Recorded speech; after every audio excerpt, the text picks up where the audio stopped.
Today we are discussing history plays. What's special about them? Why would the Shakespearean audience pay for a performance whose content they were already familiar with? This question suggests that in plays in general, but in history plays in particular, what matters is how that content is built, how that content is constructed. This doesn't mean we are going to neglect the context of production or that we're going to neglect the context to which the setting of the history play makes reference, but it does mean we are going to make a special effort to try to understand the artistic component of the history play. Black coat with a red right hand. There are a number of strategies that Shakespeare makes use of in order to artistically perform history. He's famous for his anachronisms, and that is not something specific to history plays. That's a technique that he makes use of in general. Let's take the case of Hamlet, who attends the University of Wittenberg. That's actually impossible, since the university is established in 1502. So the real Hamlet can't have attended that university. Another instance is the presence of Queen Margaret in Richard III. She's actually dead if we take into account the events staged in the play. What is interesting is to analyze how those anachronisms work, not just to spot them. For instance, in the case of Queen Margaret, you can see that the way she speaks and the way she moves and the way she appears on stage suggest the presence of a ghost. That's just one example. Another instance of the different interventions Shakespeare performs on history is that of condensing years. It is well known that many of his characters who spend 1 or 2 nights, let's say, in the tower, imprisoned in the tower, they have actually spent years, right, in, let's say, the real history.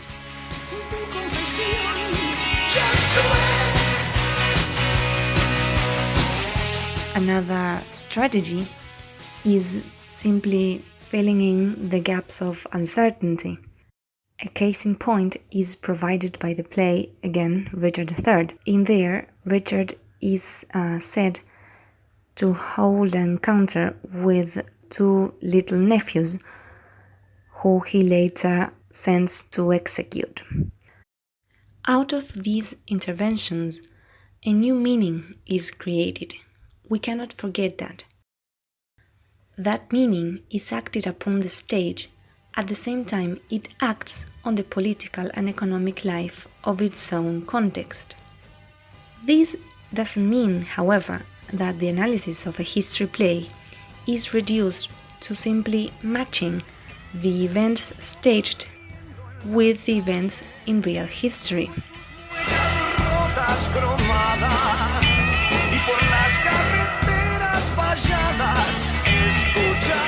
In order to discuss this, let's make reference to a phrase attributed to Elizabeth II when the play Richard II was performed in the context of a rebellion orchestrated by the Earl of Sussex. You must be familiar with it, right?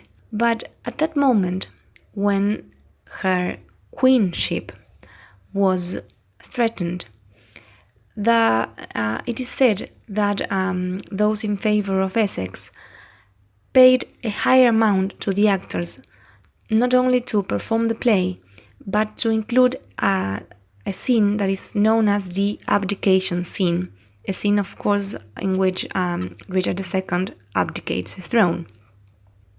History has it that when Elizabeth learned that, she actually is familiar with the play being performed on a number of occasions, but when she learns about that particular occasion, she becomes very upset, and she says, "I am Richard II." When I first heard this, I couldn't believe it, because Elizabeth is quite an intelligent reader. So I simply couldn't buy that she would fall into the trap I want you not to fall, which is simply that of finding analogies between the story and history. Especially in that play, because the person who defeats Richard II is Bolingbroke, later known as Henry IV. That's a play that stages basically The Prince by Machiavelli. And I think that Elizabeth's Kingdom is a perfect example of that book as well. So I had my doubts when reading that. But then I thought, in the light of the audience that attends the Shakespearean theatre, that whether this is true or not, right? It is written that she has that conversation, that she utters that sentence, but there's no further evidence. So regardless of the fact that this event might be true or not, if it were true, it would be interesting to analyze my mistake in that, because I was not paying attention to the fact that Elizabeth is a reader. At the same time, she's a politician, right? And of course, she knew that she was not Richard II, and I think that she actually knew that if she were to find any analogy, that would be with Bolingbroke, Henry IV. But that from the point of view of the reader, a literate reader, a clever reader. She was also a clever politician, and she knew that the audience that attended the theatre house was not as literate as she was. And that analogy, having a king abdicating, is similar to having the queen abdicating. Well, she knew that that analogy may be brought up in the minds of the audience once they saw that scene. That's why she may have had that reaction.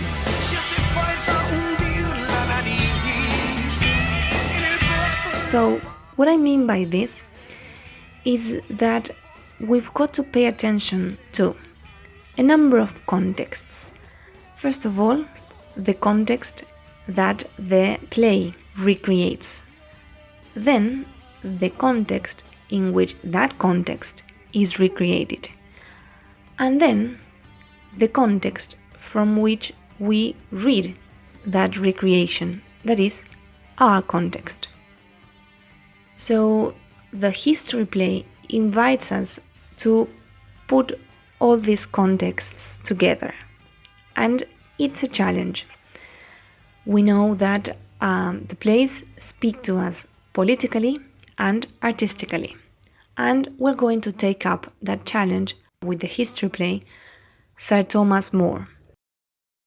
This play is part of the Shakespeare Apocrypha. It's a play written in collaboration, and Shakespeare is said to have had a part in writing the play, in composing it.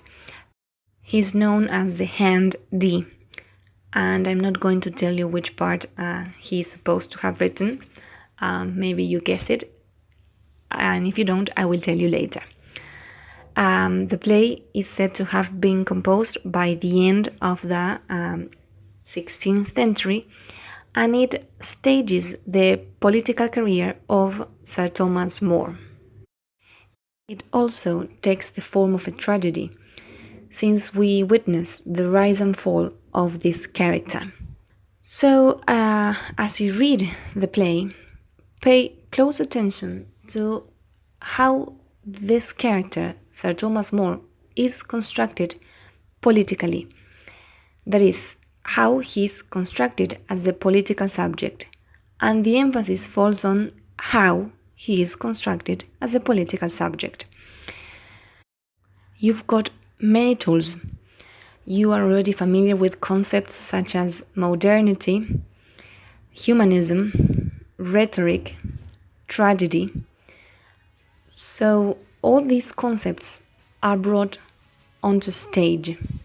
All these concepts perform. And of course, pay particular attention to the ending, how the character of More is resignified in the light of the words that close the play. Obligados a escapar,